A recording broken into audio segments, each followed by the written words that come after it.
¿Qué tal? Tengan ustedes muy buenas noches. Vamos a hacer pues una pequeña conferencia acerca de la gestión de obras públicas en el marco del reglamento de la ley de contrataciones del Estado, ¿no? Frente al COVID. Este es un tema bastante amplio, pero vamos a tratar pues en este corto tiempo comentar acerca de la gestión relacionada a la función que tienen que desarrollar pues estos profesionales cuando van a ejecutar una obra del Estado sobre todo, pues, ¿no? Tanto el residente como el supervisor. Fíjese, cuando hablamos de gestión, estamos hablando de administración. El residente en realidad pues es un gerente de la construcción. Entonces tiene que aplicar todos sus conocimientos, todas sus habilidades durante la ejecución de la obra. Administrar los recursos. De tal manera que el producto terminado, que viene a ser pues, no sé, un hospital, una posta médica, un colegio, reúna todas las, digamos, las especificaciones técnicas que indica pues el expediente técnico, ¿no? Se han utilizado materiales de calidad, se hayan realizado los ensayos, que todo el procedimiento constructivo se haya realizado de acuerdo a las especificaciones técnicas del expediente técnico. Y tener conocimiento sobre el reglamento de la ley de contrataciones. Eso es muy importante. Yo siempre recomiendo a los residentes que no solamente leer los planos, porque el único documento del expediente técnico que ellos utilizan son los planos. Muy poco lo veo, digamos, leyendo toda la información del expediente técnico, ¿no? Ustedes saben todos los documentos que lo conforman, los planos, la memoria descriptiva, las especificaciones, los metrados, presupuesto, análisis de costos, fórmula polinómica, la programación, el cronograma valorizado, el estudio de suelo, etcétera, etcétera, ¿no? Solamente trabajan con los planos, nada más. Y no es así. Entonces, por eso es que los resultados, generalmente las obras, no reúnen pues, la calidad que se requiere. Y con el tiempo se presentan los problemas. Como son ahora el Estado, lo que se trata o lo que tienen que hacer es optimizar los recursos, de tal manera que el producto terminado, como le voy a repetir, reúna todo lo indicado en el expediente técnico. ¿Ya? Miren ustedes, desde que empieza la obra, siempre los profesionales, tanto el residente como el supervisor, se presentan un número de problemas, desde que empieza, inclusive antes. ¿Cuál es el trabajo que realizan estos profesionales antes de empezar la obra? La revisión del expediente técnico. Y ustedes muy bien saben de que el expediente técnico, debido a la experiencia que puedan tener los profesionales, detectan rápidamente los errores, ¿no? Y además tienen que presentar un informe de revisión técnico, los dos, tanto el residente como el supervisor. Y si no leen, solamente leen los planos, miren los problemas que se van a encontrar. Y si se empieza la obra, se empieza mal, esa obra ya no se va a poder concluir. Los recursos van a quedar ahí, digamos, en el aire. Esa obra no se va a terminar, no va a haber posta médica, no va a haber hospitales, no va a haber colegios, etc. Por eso que es importante que el residente, los profesionales inmersos en la construcción de un determinado proyecto deben tener pues la experiencia adecuada y cumplir, vuelvo a repetir, con esta herramienta que es muy importante, que son el expediente técnico, ¿no? Y otros documentos, Estos son un video de reflexión solamente para que tengan en cuenta los profesionales, porque muchos dicen, bueno, yo ya he ejecutado muchas obras y no he tenido problemas, y dicen, esta obra que es más pequeña no voy a tener ningún tipo de problema, peor aún, no va a haber nada, y es falso, porque siempre se van a encontrar ustedes con un sinnúmero de problemas. Por más pequeña que sea la obra, siempre se van a encontrar con problemas. Y para eso, vuelvo a repetir, tienen que leer los documentos en función al avance que se está realizando en la obra. Miren ustedes acá. Los problemas que se presentan generalmente es desde el inicio, de la parte de las cimentaciones, ¿no? Estamos viendo en este momento, por ejemplo, los muros anclados, pueden haber también calzaduras, inclusive aquí en Lima se han visto pues un número de problemas de calzaduras que lo han hecho mal, es decir, no han cumplido con las especificaciones con las especificaciones técnicas. Entonces, la vivienda, es decir, las cimentaciones han colapsado. Y cuando han colapsado, ha habido deslizamiento del terreno y han fallecido trabajadores. Y finalmente la obra se ha paralizado. Entonces, de eso no se trata. Tiene que tener cierta experiencia. Y es más, en la base te dice, pues, te dice la experiencia que debe tener residente. Y el reglamento también lo dice, ¿no? Pero el reglamento te dice, por ejemplo, en lo referente al residente, que mínimo puede tener 2 años de experiencia. Miren ustedes lo que está pasando. Miren cómo se viene, hay un deslizamiento del terreno. Yo siempre digo que el enemigo número 1 en las excavaciones es, aparte de haber aplicado la mala praxis de la construcción, es la humedad, el agua. El agua es el enemigo número 1, que es lo que ustedes están viendo ahí. El residente tiene que prever esos problemas. Inmediatamente ve que hay fuga de agua, tanto de desagüe como las tuberías de agua, inmediatamente tiene que hacer la reparación de respectivas justamente para evitar estos inconvenientes. Entonces, cuando sucede esto, fíjese, miren, la obra ya pues se paraliza, se van a juicio, en otras palabras, se queda en el aire. Y ustedes están viendo, por ejemplo, acá en el Perú, no tantas horas que se han quedado paralizadas, justamente porque se han aplicado mal los criterios. Y otros, bueno, ya ustedes conocen por el caso de Odebrecht, ¿no? Un mal manejo, coimas, etc. ¿No? Miren ustedes, lo voy a adelantar. Y esto, como le digo, el responsable de esta parte viene a ser pues, los dos profesionales, tanto el residente como el supervisor. Creo que había otro video, este video también es interesante. Miren ustedes acá. Si bien muchas veces se cumple con las especificaciones, pero lo hacen mal. El plan es un documento muy importante, pero el plano tienen que complementarlo con el estudio de suelo y con las especificaciones técnicas. No leer, como les digo, solamente los planos, sino todos los documentos afines a la actividad que usted va a realizar. Ahí vemos mancha de humedad, fíjese, ¿no? Ya la han apuntalado, pero sin embargo, fíjese usted, debido a la presión, miren cómo va a haber un deslizamiento del terreno y eso no es nada. Miren lo que va a pasar.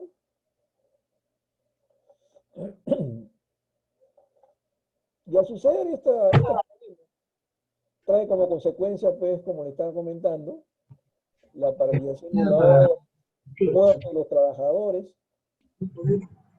hijos de los profesionales.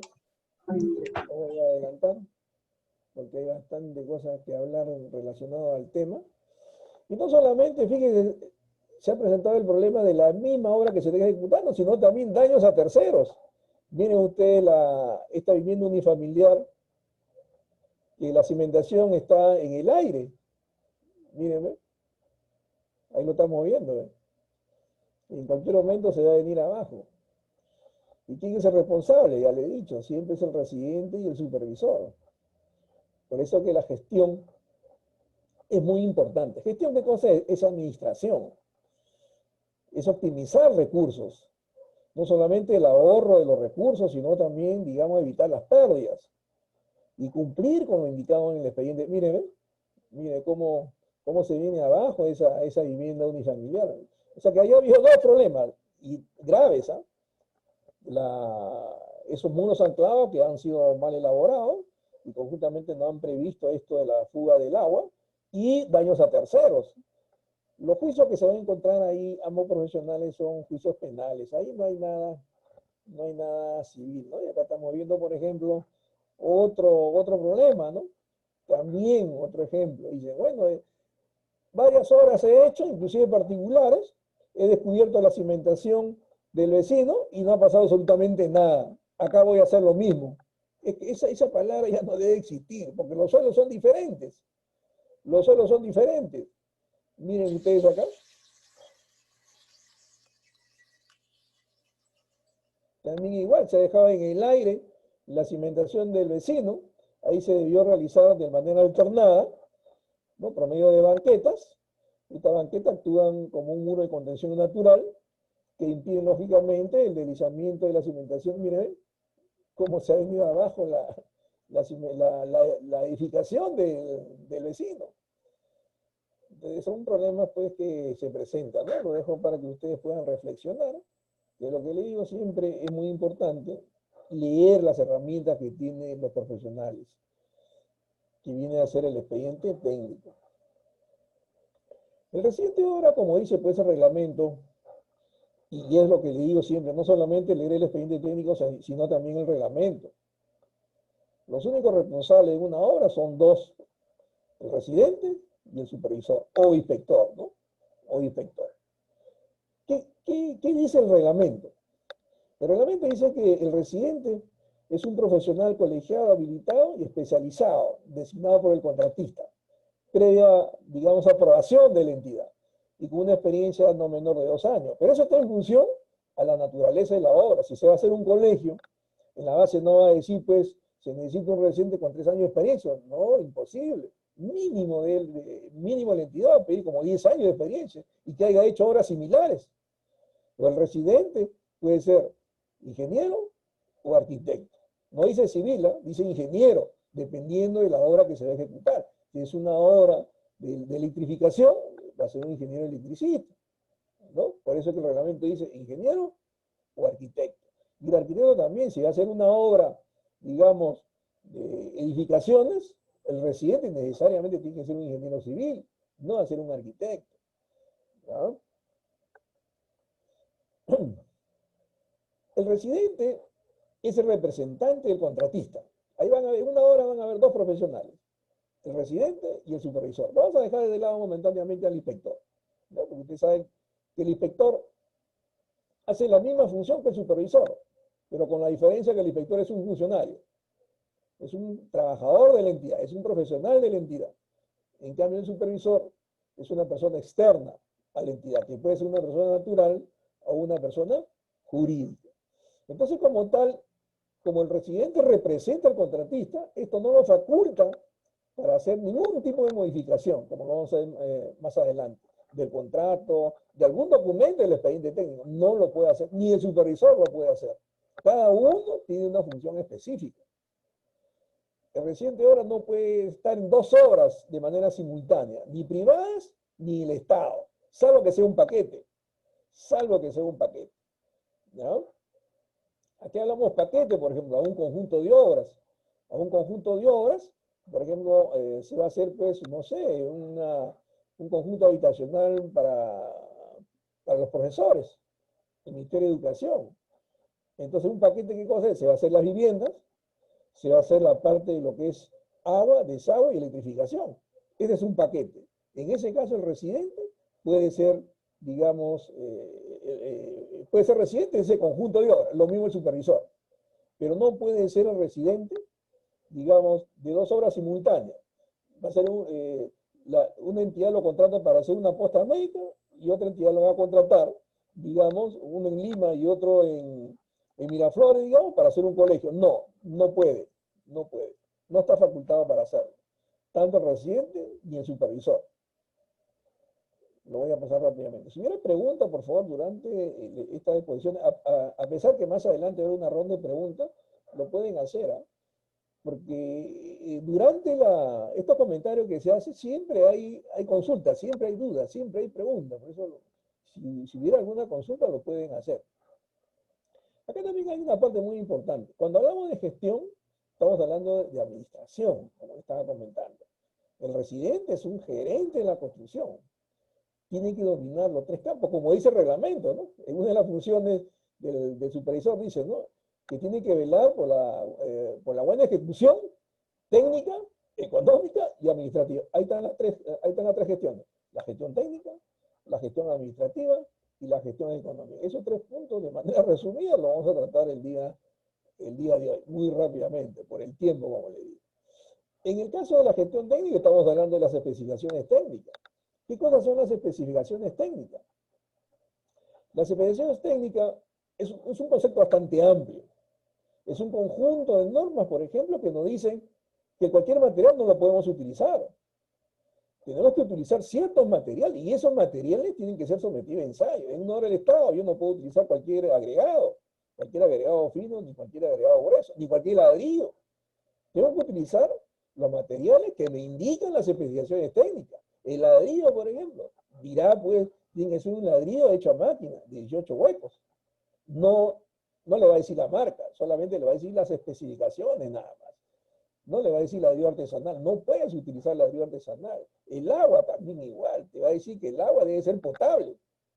Usted me dirá, pero ¿qué pasa si estoy, digamos, en una zona rural donde no hay agua potable, hay agua de río? Bueno, pero las especificaciones técnicas te dicen, ¿no? Hay unas normas que te dicen que esa agua debe ser analizada. Y te indica el procedimiento de la muestra que tú debes obtener esa muestra. ¿A qué hora? No, 6 de la mañana, al mediodía, 5 de la tarde, 8 de la noche. Te indica todo lo que tú debes hacer. Y lo tienes que llevar al laboratorio. Si el laboratorio indica que esa agua está por debajo de lo permisible, entonces ni hablar, tú puedes utilizar esa agua.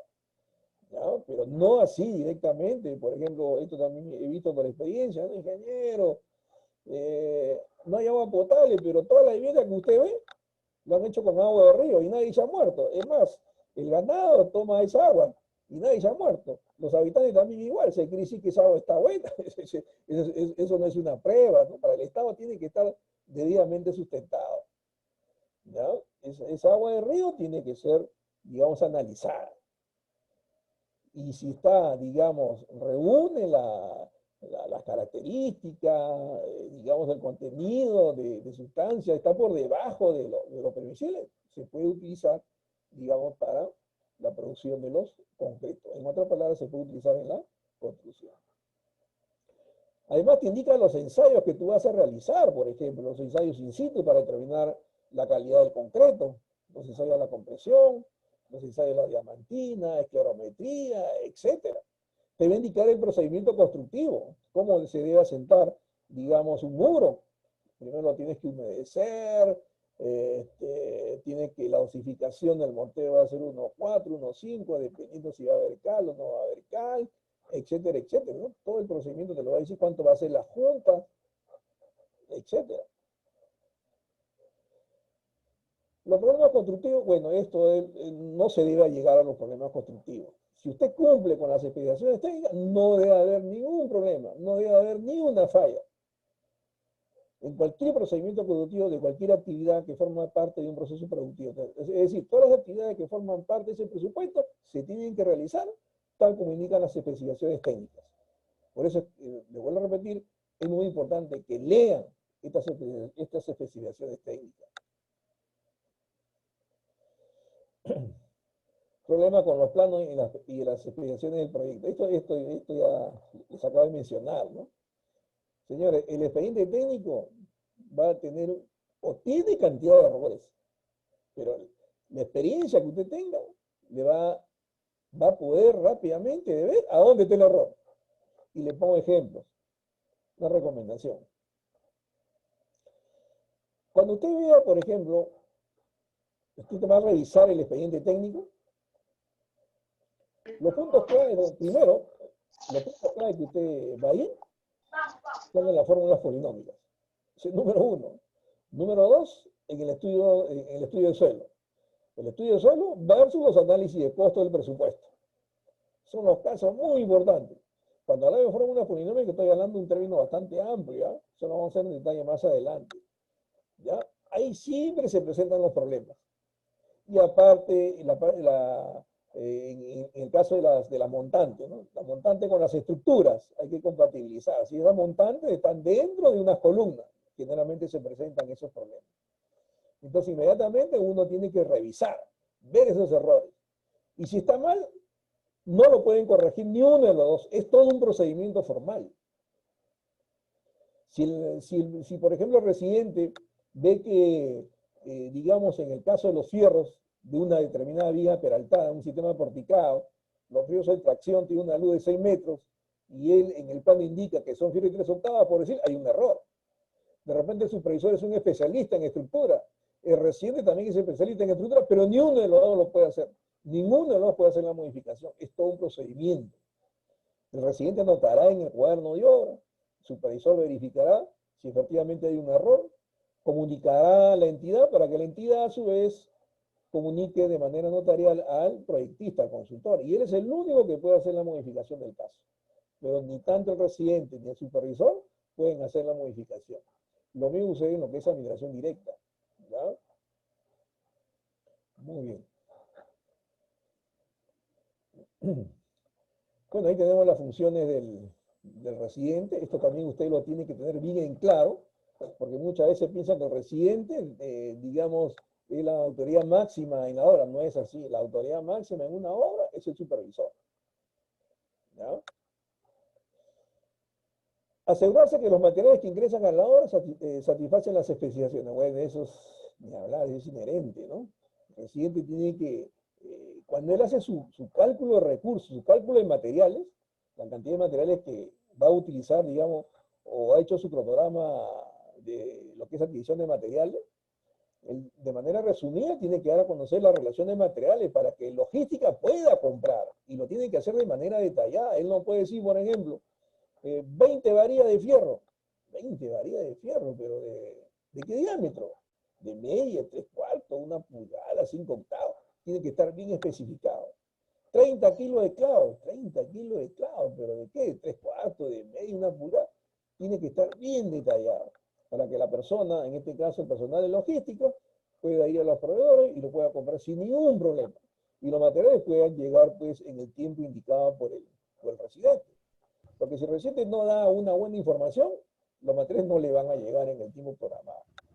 Porque va a decir, ingeniero, usted puso acá fierro, pero no indicó el diámetro. Ya no le va a llegar pues en el día que él había considerado, porque nuevamente va a regresar. Estamos en un ambiente, en un estado burocrático, donde todo se demora.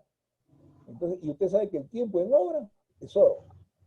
Si usted no termina la obra en el tiempo indicado, ¿qué va a pasar? Va a estar sujeto a una penalidad. ¿Ya?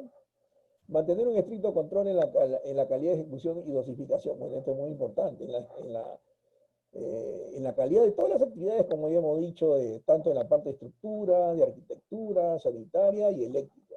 Cuando hablamos de dosificación, estamos hablando pues de los concretos, ¿no? De los concretos simples como los concretos armados. Esto también es muy importante, la dosificación, pero para tener la dosificación hay que hacer pues el diseño de mezcla, ¿no? ¿Ya? Usted tiene que indicar a la supervisión las canteras en la cual usted va a extraer los materiales. Y esos materiales los tiene que llevar pues, al laboratorio para que finalmente el laboratorio le pueda hacer el diseño de mezcla y finalmente determinar, ¿no?, la dosificación en peso y la dosificación en volumen. Esa dosificación en volumen es la que le va a servir pues, al residente para preparar sus concretos y llegar a la resistencia especificada. Prever y ordenar los ensayos materiales y pruebas de resistencia. Bueno, acá todo lo tiene que programar. No solamente cuando hablamos de programación no estamos refiriendo a las actividades, sino también a las tareas, digamos, relacionadas a los ensayos, al pedido de materiales, al tiempo que van a ser rotos las probetas, puede ser 7, 14, 21, 28, todo lo tiene que programar. La planificación en obra es muy importante. Y esos pequeños detalles no se le puede escapar al residente, porque si no va a haber problemas con la supervisión. Y con la gerencia también, pues, ¿no? Ordenar la suspensión del componente en la obra que no se esté ejecutando de acuerdo al indicado en los planos. Es decir, si el personal no está cumpliendo, digamos, en el caso de los encofrados, los recubrimientos, en el caso de los concretos, digamos, la dosificación, él puede, digamos, llamar la atención a su trabajador. Y esto también conlleva que el supervisor esté atrás. Porque la función, ¿cuál es? Uno ejecuta y el otro controla. ¿Quién ejecuta? El residente. ¿Quién controla? El supervisor. Cada uno tiene una función específica. Si el supervisor verifica que los trabajadores están haciendo mal su trabajo, en este caso de concreto están haciendo mal su dosificación, inmediatamente comunica al residente de obra, ¿no? Y si el residente de obra no está atrás de los trabajadores, no está atrás de las actividades que se están realizando, en la cual se tiene que cumplir con las especificaciones técnicas que indique el expediente técnico, como el supervisor de la máxima autoridad, él está facultado para solicitar el cambio de cualquier trabajador, inclusive del residente. Definir el sistema constructivo más adecuado para el tipo de tareas a ejecutar de la obra. Bueno, este sistema constructivo ya te lo indica pues en las especificaciones técnicas, ¿no? Te lo indica en los planos. Salvo que haya una modificación. Y si hubiera modificación, debido pues a la aprobación del proyectista.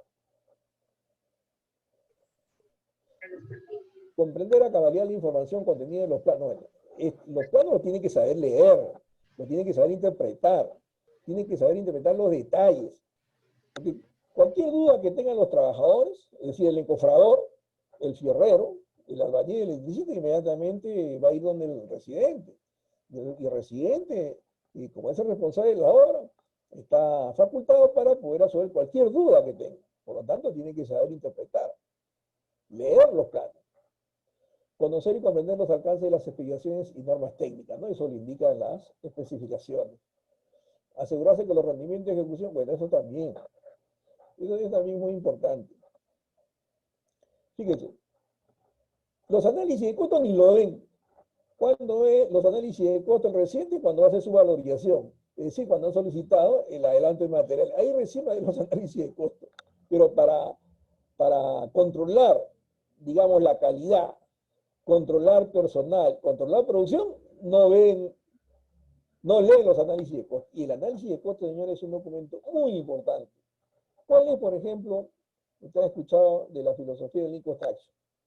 El Lean Traction lo que trata es optimizar los recursos, es decir, minimizar las pérdidas.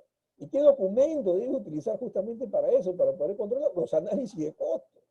El análisis de costo es un documento muy importante, pero sin embargo no le dan importancia. Ciertos ingenieros, ojo, no digo todo es cierto, es un porcentaje alto. Entonces, deben sacarle, digamos, explotar ese documento que es el análisis de costo. Debe indicar la producción, los rendimientos, digamos, no sé, si están haciendo tarrajeo, cuánto es la producción, cuánto es el rendimiento, rendimiento de la cuadrilla. Bueno, ahora debido a la pandemia, como ustedes saben, el rendimiento, y acá también hay una confusión. Dice, el rendimiento ha bajado. No ha bajado el rendimiento es el mismo. Lo que ha bajado es la producción. No confundamos rendimiento con producción, que son cosas totalmente diferentes. Yo no le puedo decir, si voy a hacer una obra el día de mañana, que ya estamos en la pandemia, que hay que mantener la distancia, yo no le puedo decir, si el análisis de costos me dice excavación, dependiendo, ojo, del tipo de suelo, 4 cubos, por ejemplo, yo no le voy a decir, pues, bueno, hay pandemia, ya no te voy a exigir los 4 cubos, sino te voy a exigir 3 cubos y medio. No es así. El rendimiento va a ser el mismo. Lo que sí va a bajar es la producción, es decir, el número de personal, que en condiciones normales era 4, ya no va a ser 4, ahora va a ser 2 o 3.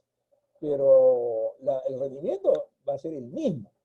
Y siempre escucho ese error. Es como cuando el error también lo veo en las sesiones de obra, dice, ¿no? Zócalo y contrazócalo son iguales. No son iguales, son dos cosas totalmente diferentes. Tienen la misma función, sí, pero son dos cosas diferentes. Uno está en metro cuadrado y otro en metro lineal, miren la diferencia. Pero los dos tienen la misma función. Pero no son iguales, son diferentes.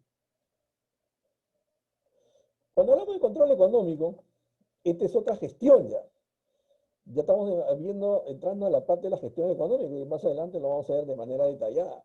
Cuando hablamos de gestión económica, estamos hablando de costos, estamos hablando de valorizaciones, estamos hablando de los adelantos, estamos hablando de lo que es fideicomiso, estamos hablando de digamos, de lo que es el cronograma valorizado de avance de obra, de las comparaciones del avance real acumulado con el avance programado acumulado. Nos estamos refiriendo a eso. Los adicionales, los mayores gastos generales, los intereses, etc. A eso nos estamos refiriendo. Entonces, ambos profesionales, el residente como supervisor, no solamente tienen que dominar la parte técnica y decir, bueno, yo soy un tigre en la parte de procedimiento constructivo, ya es suficiente. Pues no es suficiente con eso. Tienen que dominar las 3 gestiones: técnica, económica y administrativa. La parte de control técnico, económico, para que el Estado le pueda pagar al contratista, es a través de valorizaciones. Por lo tanto, tiene que tener un amplio dominio de lo que son las valorizaciones. La parte administrativa, cuando estamos hablando de la parte de normativas, el caso del reglamento de contratación del Estado, el régimen laboral de construcción civil, y todo, fíjense, en estos momentos, cada cierto tiempo van saliendo nuevas modificaciones del reglamento. ¿No? El OCE también está entrando. Ahora último, por ejemplo, el día 14 ya entró en vigencia el cuaderno de obra digital, ¿no? Eso ya ha sido, digamos, publicado por la OCE. O sea que no solamente, digamos, es a través decretos supremos que se van modificando, sino decreto legislativo. La OCE también entra a dar, digamos, directivas. Por lo tanto, el presidente y el supervisor tiene que estar actualizándose, ¿no? Tiene que estar leyendo sobre la parte administrativa, ¿ya? Bueno, la parte administrativa, como le estábamos comentando, ¿no? Y aparte de la programación. La programación es un documento que, si bien es cierto, lo que se trata es cumplir, pero lamentablemente muchas veces no se cumple. Pero no se cumple generalmente porque no quiere el contratista, sino por factores externos, ¿ya? Pero también hay factores internos dentro del contratista que hacen que la obra no se termine pues, en el tiempo programado. Un ejemplo, la inexperiencia que pueda tener el residente. No tiene manejo de personal. No sabe controlar a su personal. No sabe determinar el rendimiento de su personal. Y es una cosa tan sencilla, solamente utilizar los análisis de costo y se acabó el problema. Se acabó el problema entre comillas, porque tiene que hacer cumplir pues, con todas las especificaciones técnicas las actividades que se van a realizar. ¿Ya? Entonces la planificación también es un documento muy importante. Y acá también está ligado, nuevamente comenta acerca del Ecotraction, ¿no? De las planas. Nosotros estamos acostumbrados a trabajar solamente con una programación, la programación matriz, que es lo que todos conocemos. Pero se debe trabajar con otras planificaciones, como es la planificación semanal y la planificación intermedia. Claro, esto conlleva, si bien es cierto, el residente puede tener una amplia experiencia, pero se puede sentir atado. ¿A qué se podría sentir atado? Digamos, sabe optimizar los recursos, pero si la parte de la empresa no le genera los recursos, él no va a poder avanzar. Y las pérdidas se van a ir generando hasta tal punto que la obra no la puede terminar en el tiempo programado. La obra lo va a terminar con penalidad, pero no es por problema del residente, no puede ser por problema de liquidez de la empresa. O sea que para aplicar el Ecotraction, todos tienen que estar involucrados y tiene que haber liquidez. Eso sí, si no hay liquidez, olvídese, no se puede hacer nada. ¿Ya? Bueno, ya le estaba comentando también el personal. El residente tiene que tener, digamos, dominio, es el líder de su personal. Tiene que estar, digamos, a la vanguardia con sus trabajadores, cumplir con todos sus beneficios, así como le exige a sus trabajadores, tiene que cumplir con sus trabajadores, tiene que pagarle todos sus beneficios sociales, sus CTS, sus CBS, escolaridad, los 5 quintos, los 7 séptimos, ¿no? Porque de ellos la obra sale adelante. Así como se les exige los trabajos que tienen que ser de calidad y tienen que cumplir con los rendimientos, se tiene que cumplir también con ellos en lo que se refiere a su boleta de pago, ¿ya? Y hay que tener manejo del personal. Los problemas legales ya lo hemos visto, creo que para muestra un botón, lo que hemos estado, digamos, comentando en los primeros videos que se le pudo mostrar. Lo voy a pasar rápidamente. Y los mayores problemas, antes que me olvide, los mayores problemas, digamos, de colusión, de malversación de fondos, se presentan en obras por dominación directa. Ahí donde se generan muchos problemas penales por parte del residente y por el inspector o supervisor. Bueno, conocer también el contrato, ¿no? Conocer el contrato. El residente tiene que tener en su oficina el contrato, eso es muy importante. Bueno, donde le va a conocer pues el monto de la obra, el tiempo de ejecución, la valorización, el sistema de reajuste, que viene a ser, digamos, casi un calco del reglamento de contratación del Estado. ¿Ya? Pero tienen que leerlo. Ahí están las penalidades también.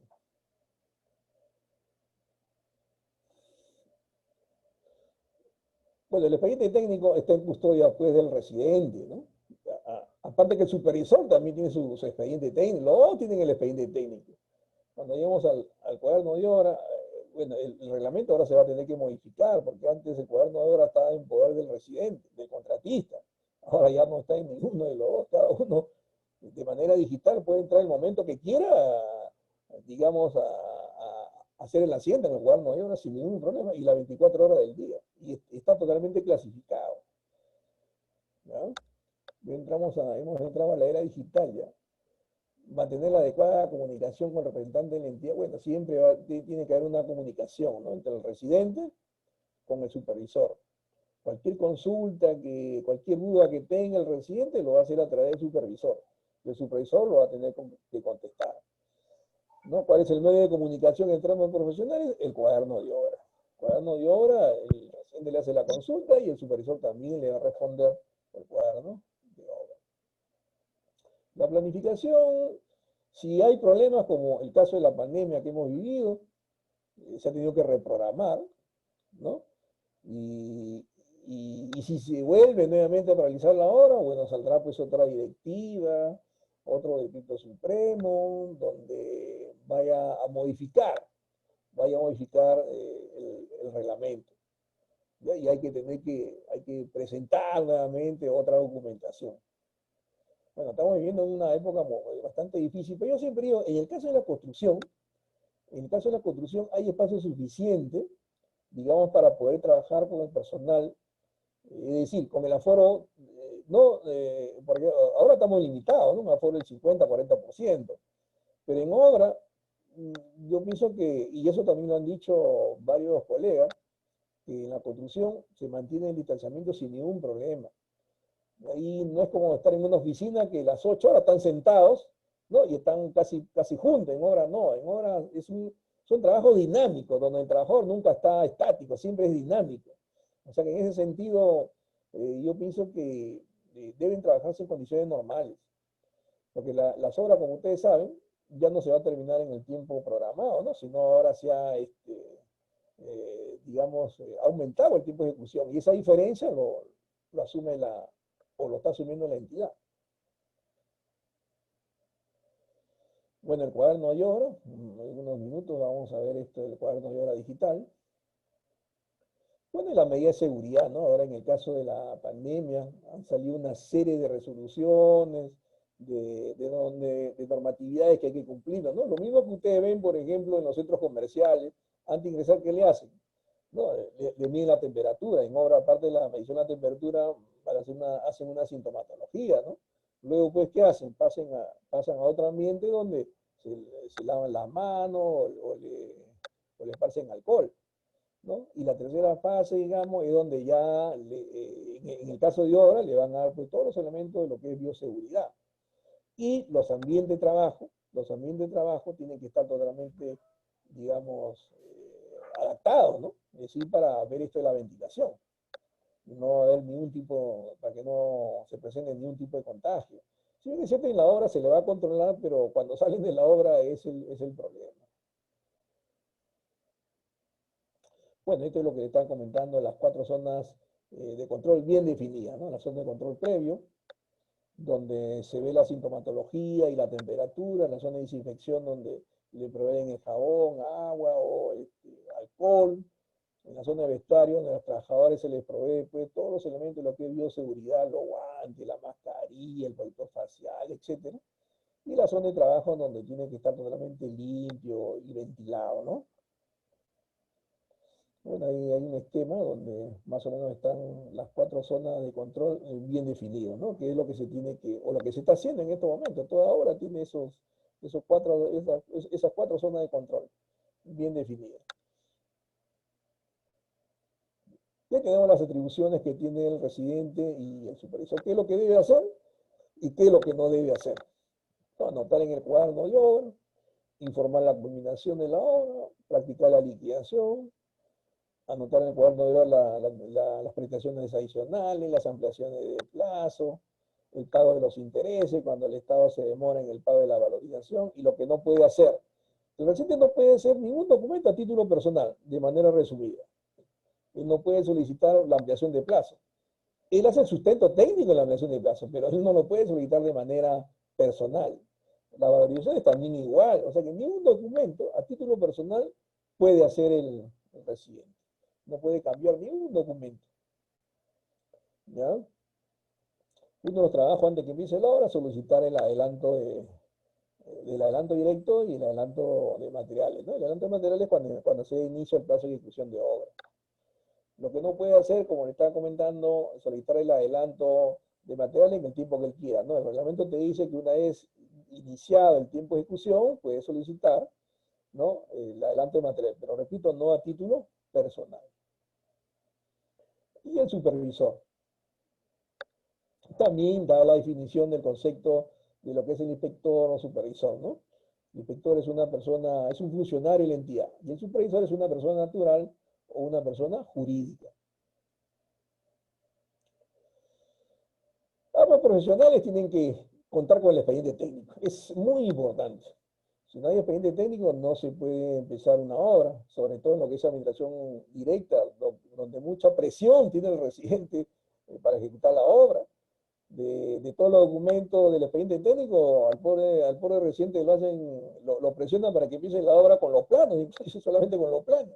Y eso no debe ser. Muchas veces el residente no tiene experiencia, obedece lo que le dice pues, su jefe, y después ya se están enfrentando problemas judiciales.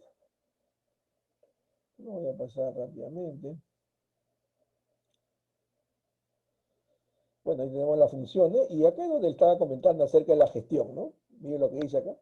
La entidad controla los trabajos efectuados por el contratista a través del inspector o supervisor, según corresponda, quien es el responsable de velar directa y permanente la correcta ejecución técnica, económica y administrativa. Es decir, conocer la gestión técnica, la gestión económica y la gestión administrativa. Lo mismo el residente.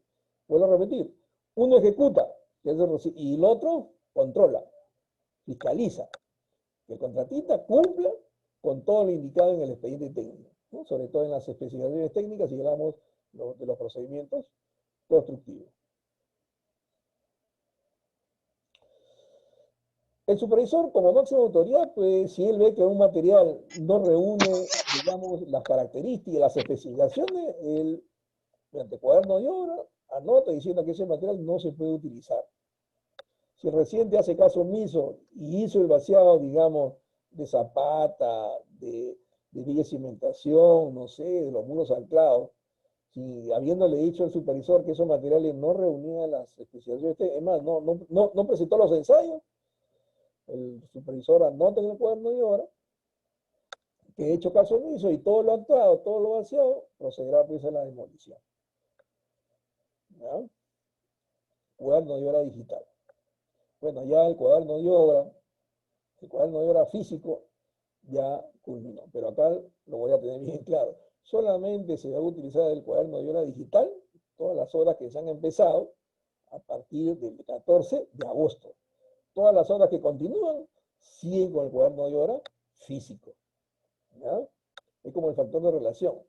Creo que en diciembre de 2018, ¿no? Salió el 1 de enero de 2019, salió el reglamento, una modificación diciendo que ya fue el factor de relación, ¿no? Solamente se utilizaba o se iban a utilizar las obras que habían contratado mediante ese sistema, ¿no? Y de repente ellos ya varios han terminado. Lo mismo el cuaderno de obra. Aquellas obras que todavía siguen vigentes, entonces esas obras siguen con el cuaderno de obra físico, pero las obras a partir del 14 de agosto ya es el cuaderno de obra digital. Ya no va a estar en poder, o ya no está en poder del contratista, ¿no? Vamos a ver los comentarios que dice que publicó esta directiva de la OCE, ¿no? El cuaderno digital es una herramienta informática desarrollada y administrada por la OCE, que sustituye el cuaderno de obra físico. El cuaderno digital es indispensable, bueno, ya sabemos la función que tiene el cuaderno de obra. Bueno, el cuaderno de obra que se anota, el reglamento dice, ¿no? La parte relevante de la obra. No dice ahí, digamos, los avances, solamente dice la parte relevante de la obra. ¿Y qué cosa es relevante de la obra?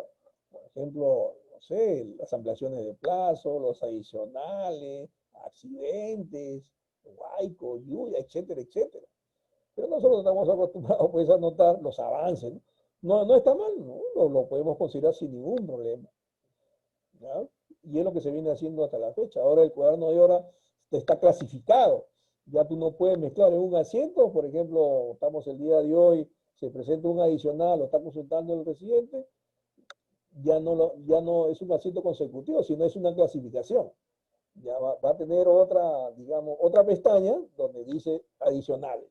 Otra pestaña, otra clasificación de ampliaciones de plazo. Otra clasificación digamos, de los mayores gastos generales, ¿no? Todo está clasificado. ya no es como el cuaderno de obra físico. Y acá lo vamos a ver más adelante, ¿no? También se ha modificado, por ejemplo, acá esta parte es muy importante, ¿no? El último párrafo. Además, al estar publicado en Internet, será de acceso permanente todos los días del año durante las 24 horas. Bueno, esto también es un problema, ¿no? Imagínese usted que el supervisor, usted sabe que la obra, en realidad, tiene, generalmente es hasta las 5 o 6 de la tarde, en el peor de los casos, salvo que sean horas extras, ¿no? Pero acá dice 24 horas de las 24 horas. De repente el supervisor a las 11 de la noche o 2 de la mañana le hace una consulta, o el residente le hace una consulta al supervisor, ¿no? O viceversa, ¿no? Eso no quiere decir que inmediatamente lo va a contestar, el residente está durmiendo. Al día siguiente, cuando empiece la obra, bueno, va a poder contestar. No, eso también no está bien definido, ¿no? ¿Y qué pasa, por ejemplo, cuando no hay en una zona, no hay internet? Se va a generar otro problema, ¿no? ¿Cómo anotar en el cuaderno de hora? Al final, como le digo, siempre cuando empieza un sistema, siempre hay problemas, eso es normal. Pero con la medida del tiempo, esto se va a ir corrigiendo, ¿ya? Acá básicamente la voz se da algo general, ¿ya? ¡Qué lindo! ¿Qué es lo que va a registrar?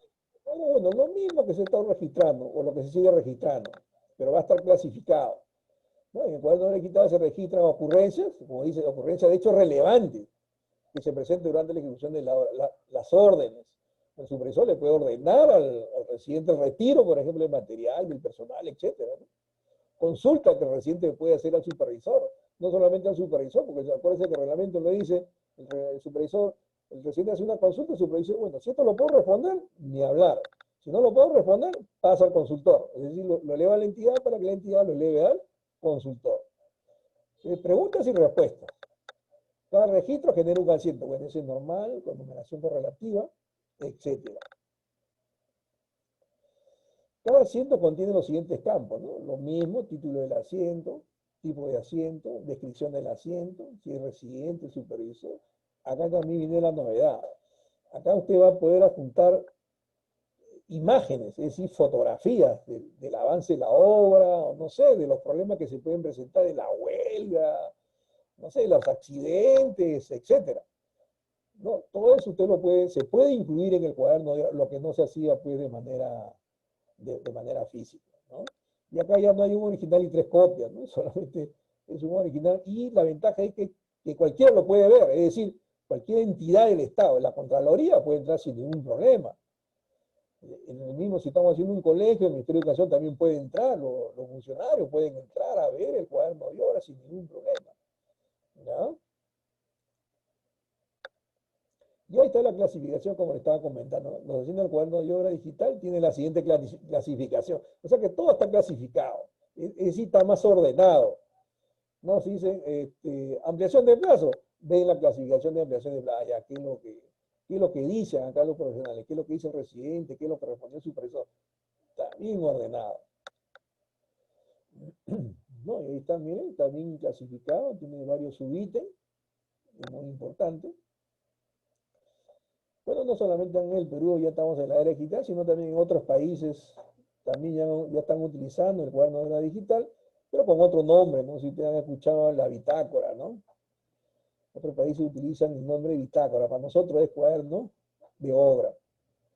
Esto es un procedimiento para tener acceso al cuaderno de obra digital. Solamente lo que pueden suscribir o lo que pueden hacer las anotaciones es lo mismo, ahí no ha variado. Los únicos que pueden hacer las anotaciones son el residente y el supervisor, nadie más. Y entramos a otra gestión, como estaba comentando, de las valorizaciones. ¿Qué cosas son las valorizaciones? Esto también es muy importante. El Estado no le paga al contratista si el contratista no presenta su valorización, no presenta su avance. ¿Ya? A ver, vamos a acelerar porque con el tiempo muy tirano. Ahí tenemos los diferentes tipos de valorizaciones, que son los cuatro bien definidos, de la obra principal, el adicional, de los mayores gastos generales y los intereses. ¿Ya? Hay dos tipos de valorizaciones bien definidas, a suma alzada y a precios unitarios. A suma alzada es cuando se conoce en obra donde se puede precisar con exactitud, precisión, la cantidad y calidad mediante los planos, especificaciones técnicas, memoria descriptiva y presupuesto, ¿no? En otras palabras, edificación. Esto también se ha modificado, mucho del término conceptual se ha modificado desde su concepción. En otras palabras, lo que quiere decir acá, suma alzada se utiliza exclusivamente para lo que es edificación. Y a precios unitarios, como no se conoce con precisión y con exactitud, funciona, digamos, para todo lo que es habilitación urbana, donde hay grandes movimientos de tierra, ¿no? Antes sí decía, sistema de precios unitarios, para lo que es movimiento de tierra, tendido de lo que es habilitación urbana, se va a utilizar ese sistema. Ahora ya no lo dice. Ya. Pero todo tiene sus limitaciones. Y acá también hay varios mitos. Dicen, en suma alzada, ¿hay adicionales para metro metrado? No hay adicionales para este es un tema bastante amplio. Como le digo, vamos a resumir, digamos, la parte más relevante. Los precios unitarios, por definición, digamos, se pagan sobre metrados realmente ejecutados, ¿no? Ahí vemos unos ejemplos bastante sencillos. Por ejemplo, de una actividad, el metrado base de 120 metros cúbicos, y se avanzó el contratista a 100 metros cúbicos, le pagan los 100 metros cúbicos. No le van a pagar los 120. En el otro caso, por ejemplo, ¿no? El metrado base fue 220 y avanzó 230, le pagan los 230. Es decir, se pagan sobre metrados realmente ejecutados. Lo que no sucede a suma alzada. Miren ustedes a suma alzada, entendemos el presupuesto o el metrado base, 300 metros cúbicos, ejecutó 250, le pagan los 300. Esa diferencia, esos 50 metros cúbicos, lo asume la entidad. Y en otro caso, fíjense, el metrado base de 200, avanzó 225, es decir, 25 metros cúbicos más, eso lo asume el contratista, donde los metrados son referenciales. Ahí está la gran diferencia. Uno se valoriza sobre el metrado realmente ejecutado y el otro hasta el total de los metrados del presupuesto. Las valorizaciones se hacen en función a los metrados. ¿Ya? Lo voy a pasar rápidamente. ¿Quién aprueba la valorización? El que aprueba la valorización es el supervisor. Todos tienen un tiempo. El residente tiene un tiempo para presentar la valorización y el supervisor tiene un tiempo, en este caso 5 días, a partir del primer día del mes siguiente en que presenta la valorización, para revisar y aprobar. Para que la entidad pueda pagar esa valorización el último día del mes siguiente que corresponde la valorización. Si la entidad no paga la valorización, el contratista le va a cobrar intereses, ¿no? Tal como dice el artículo 1244, 1245 y 1246. Ya tenemos la fórmula de los intereses, ¿no? Por eso le comentaba que el residente tiene que dominar esos tres campos, las tres gestiones, técnica, económica y administrativa. Y hay unas aplicaciones, el cálculo de los intereses, y las fórmulas polinómicas también es una expresión matemática que permite reajustar los precios de los insumos que forman parte del proceso productivo, ¿no? A través de monomios. Esos índices unificados de precios lo publica pues el INEI de manera mensual y con un mes de atraso, ¿no? Por lo tanto, en cada valorización a partir de la segunda, no solamente hay que calcular los reajustes del mes, sino también la regularización del reajuste del mes anterior. Pero generalmente, fíjese, un comentario también para los residentes, ¿no? Si bien es cierto, el supervisor es la máxima autoridad en la obra, pero no debe ser en todo lo que le dice el supervisor. El supervisor siempre le presenta los siguientes escenarios. Dice, no, residente, ¿sabe qué? Te vamos a pagar tu valorización, primer escenario. Perdón, los reajustes te los pagamos en la liquidación, ¿no? El primer escenario. Segundo escenario, te pagamos tu valorización y tu reajuste, es el que se da. Y la regularización te la pagamos en la liquidación. Tercer escenario, te pago tu valorización, te pago tu reajuste y te pago tu regularización de los reajustes. El tercer escenario es el que se debe cumplir. ¿Y cómo lo hace cumplir? Bueno, respetando pues el reglamento. ¿Ya? Porque al final llega la liquidación y no hay plata para pagarle esta regularización de los reiteros y se quedó el contratista en el aire. Y eso se ve, ¿no? Bueno, ahí tenemos los índices unificados de precios que publica el INEI de manera mensual y con un mes de atraso. La fórmula polinómica, bueno, acá le digo, hay cantidad de errores en la fórmula polinómica. Se dan cuenta, por ejemplo, cuando ya está a la mitad o un avance del 75%, se dan cuenta que la fórmula polinómica está mal, ¿no? Y es todo un procedimiento. Oye, pero si ya se le pagó ya con esta fórmula polinómica que estaba mal, ¿qué hacer? Bueno, la liquidación se va a regularizar. Pero el único que puede modificar la fórmula polinómica es el consultor.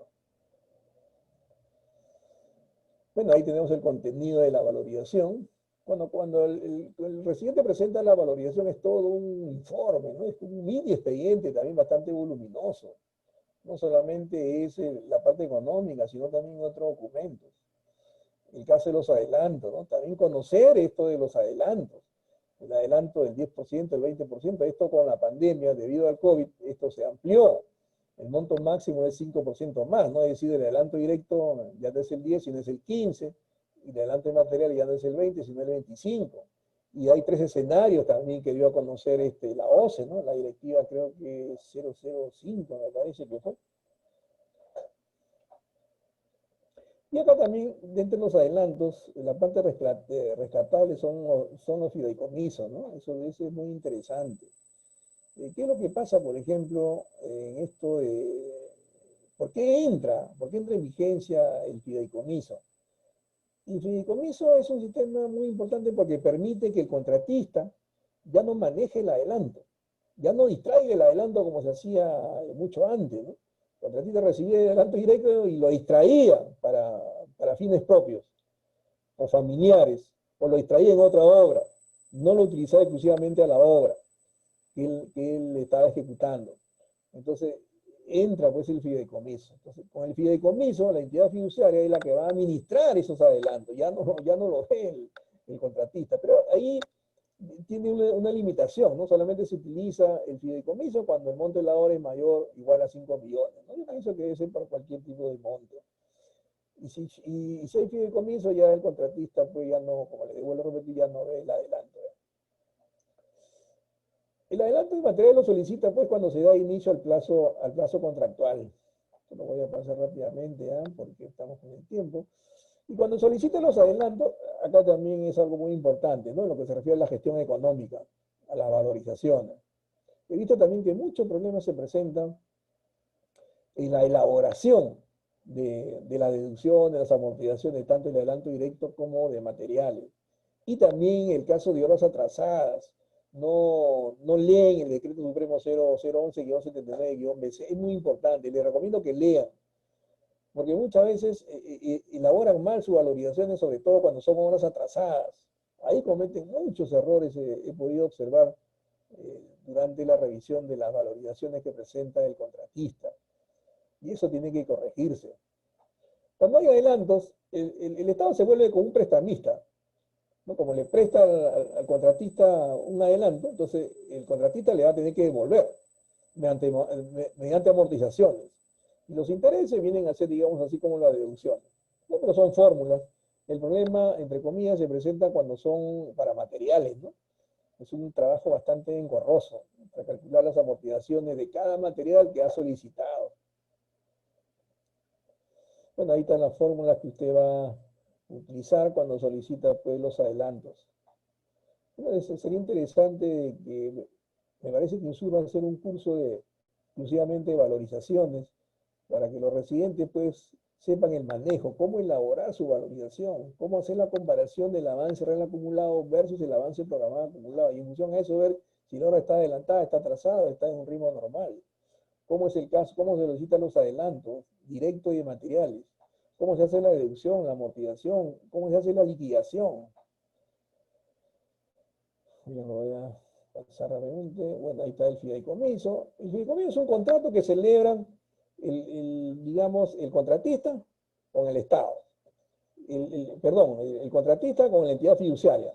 El contratista el Estado con la entidad fiduciaria. El contratista solamente es un interviniente, nada más, no ve el dinero.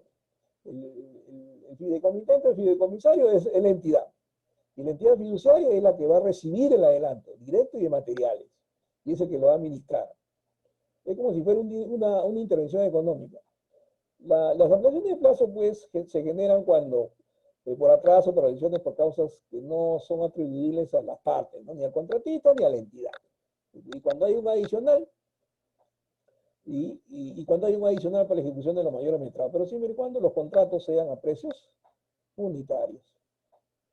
Esto también es todo un procedimiento, acá le indica bastante detallado el reglamento, es todo un procedimiento. ¿Quién solicita la ampliación de plazo? Lo solicita el representante legal, no el contratista. No lo puede solicitar, digamos, el residente. El residente es el que hace el sustento, ¿no? Pero el que presenta es el representante legal. Y tiene un tiempo para presentarlo, ¿no? Acá en este gráfico, para ahorrar tiempo, lo voy a comentar. Ahí está, ¿no? Acá le he hecho 4 casos bien definidos. No, el reglamento dice que luego de 15 días haber culminado, digamos, la causal de ampliación de plazo, el contratista tiene 15 días para solicitar, cuantificar y sustentar. Y el supervisor tiene 5 días para emitir su opinión. Y la entidad tiene 15 días para notificar si aprueba o no la ampliación de plazo. Eso en condiciones normales. El otro caso, cuando lo mismo, el solicitado contratista, lo solicita el contratista, el supervisor emite su opinión, pero la entidad, pasados los 15 días, no emite la resolución. Entonces, en ese caso se ha aprobado lo indicado por el inspector o supervisor. El otro caso, cuando ni uno de los dos, digamos, o cuando el supervisor no emite una opinión, se le endosa el problema a la entidad, y la entidad es la que va a notificar, pero los plazos se mantienen. Los plazos se mantienen. Y el último caso es cuando uno de los dos, el supervisor no ha emitido una opinión y la entidad se pronuncia. En ese caso se considera la ampliación de plazo, ¿no? Creo que este gráfico es bastante didáctico y donde da a conocer lo expresado literalmente por el reglamento, ¿ya? Y cuando hay ampliación de plazo, se reconoce los mayores gastos generales, ¿no? Que es una valorización. Genera pues una valorización como hemos estado comentando. ¿Ya? ¿Qué pasó?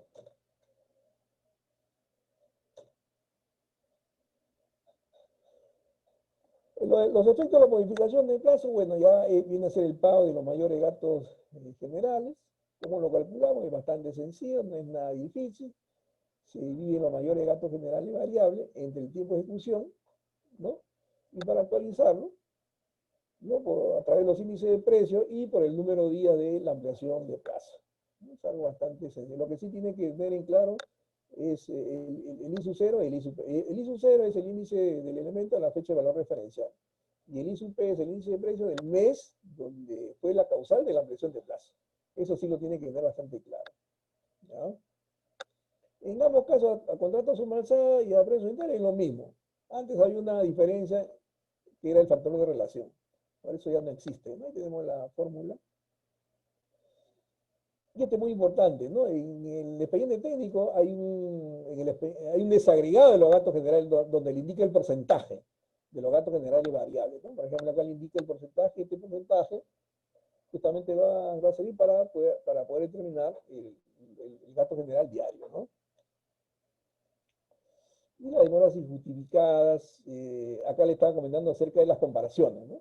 Cuando el avance real acumulado, si es menor al 80% del avance programado acumulado, va a tener que inventar una reprogramación en un tiempo de 7 días. Si no lo presenta en ese tiempo, puede ser causal, dice el reglamento primero, ¿no? Intervención económica o resolución de contrato. Si es residente, le cambio la palabra. Ya no va primero intervención económica, sino va resolución de contrato. Y seguidamente viene intervención económica.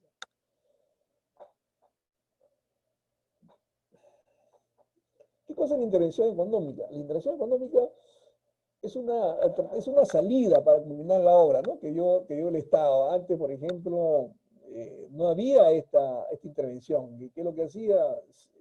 La obra, digamos, se quedaba, pues, era un elefante blanco. Con la intervención económica, el Estado trata de que la obra se culmine. Se designa un interventor, que puede ser cualquier funcionario de la entidad, inclusive el supervisor. Y el supervisor o el interventor es el que va, digamos, a manejar esto del dinero, ¿no?